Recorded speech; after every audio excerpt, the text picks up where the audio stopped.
حضرت عمر فاروق جب فجر کی نماز پڑھانے کے لیے کھڑے ہوئے تو ابو لولو نے، فیروز نامی آدمی نے، کسی بات پر وہ حضرت عمر سے ناراض تھا، اس نے خنجر میں زہر بجھا لیا تھا اور چھپ کر بیٹھا ہوا تھا منبر کے پاس۔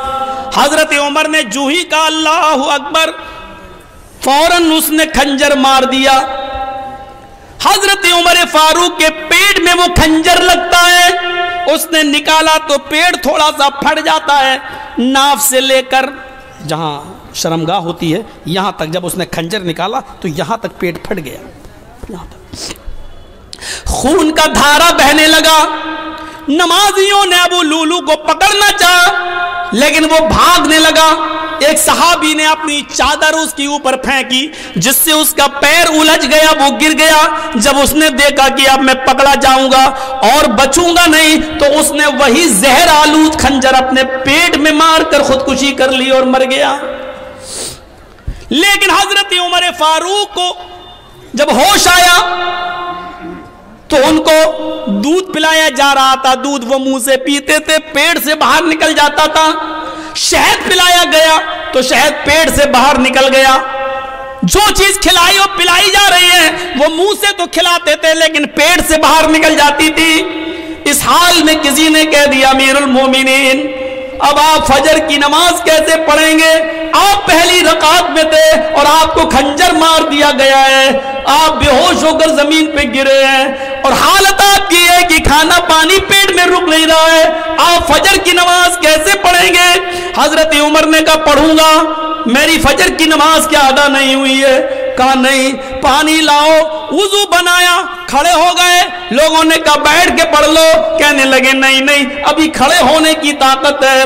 کھڑے ہو کر 2 رکعت نماز پڑھی اور نماز پڑھنے کے بعد فرمایا لوگوں اگر یہ حالت کسی اور کی ہو جائے، کھانا پانی بھی پیٹ سے نکلنے لگے، اس حال میں بھی اگر نماز کا ٹائم ہو جائے، نماز کا وقت ہو جائے اور اس آدمی کو ہوش ہو تو نماز اس حال میں بھی پڑھنا پڑے گی۔ اگر اس حال میں ہوش ہے، پیٹ پھٹ جانے کے باوجود، کھانا پانی پیٹ سے نکلنے کے باوجود اگر ہوش ہے اور نماز نہیں پڑھتا ہے تو لا حظ فی الاسلام لمن ترک الصلاۃ، تو ایسے آدمی کا اسلام میں کوئی حصہ نہیں ہے۔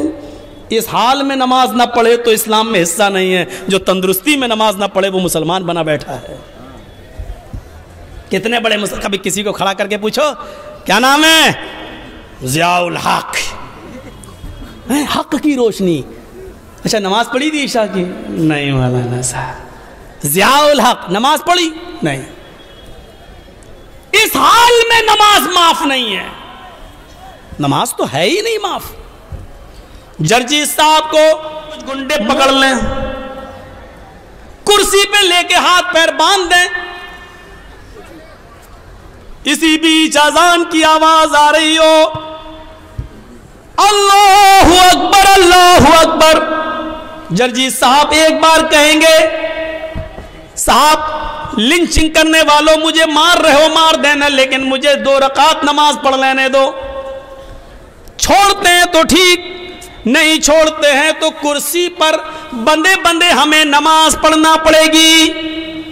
وضو کے لیے پانی دے دو، نہیں دیتے ہیں تو نیت سے وضو کرنا پڑے گا۔ اللہ وضو کے لیے پانی نہیں ہے، میں نے وضو کی نیت کر لی ہے، یہ وضو کی نیت ہی ہمارے لیے وضو ہوگی۔ ان سے کہا جائے گا کہ صاحب میرا چہرہ قبلے کی طرف کر دو، اگر وہ کرتے ہیں تو ٹھیک ہے، نہیں کرتے ہیں تو نیت کرنا پڑے گی۔ ہاں میرا چہرہ کھلا ہوتا تو قبلے کی طرف کرتا لیکن میں بندھا ہوا ہوں اس لیے میں اسی طرف رک کر کے نماز پڑھ رہا ہوں۔ آئے اللہ تو کسی قبلے کا محتاج تو نہیں ہے، تو میری دل کی نیت اچھی طریقے سے جانتا ہے۔ لیس البر ان تولوا وجوہکم قبل المشرق مغرب، یہ آیت آپ کے ذہن میں آنی چاہیے۔ لیکن نماز اس وقت بھی پڑھنا پڑے گی. قبلے کی طرف چہرہ نہیں ہے کوئی بات نہیں, جہاں تمہارا چہرہ ہے اس طرف کر لو. اللہ اکبر کہہ کر ہاتھ نہیں اٹھ رہے ہیں بند ہیں تو زبان سے اللہ اکبر کہہ لو. وضو کے لیے پابندی ہے, پانی نہیں دیا جا رہا ہے تو نیت وضو سے کر لو. چہرہ قبلے کی طرف نہیں کرنے دیا جا رہا تو جہاں چہرہ وہی کر لو اور الفاظ ادا کرتے رہو. لیکن نماز اس حال میں بھی پڑھنا پڑے گی جبکہ معلوم ہے کہ موت ہمارے سر پہ منڈلا رہی ہے, لیکن اس حال میں بھی نماز تمہارے اوپر معاف نہیں ہے. نماز کا وقت ہو گیا ہے, آپ کو اس حال میں نماز پڑھنا پڑے گی. یہ سختی ہے اسلام میں, لیکن نرمی بھی تو ہے. وضو کے لیے پانی نہیں مل رہا تو یہ نہیں کہا گیا نہیں رسی توڑو کرسی توڑو لیکن لاؤ پانی, نہیں ہے, نیت کر لو. یہ آسانی بھی تو ہے, قبلے کی طرف چہرہ نہیں کرنے دیا جا رہا کوئی بات نہیں, جہاں چہرہ اسی طرف رک کر کے نماز پڑھو. ہاتھ نہیں اٹھ رہا ہے کوئی بات نہیں, ایسے ہی پڑھو, زبان سے جملے ادا کرو لیکن کرو. یہی تو اسلام ہے.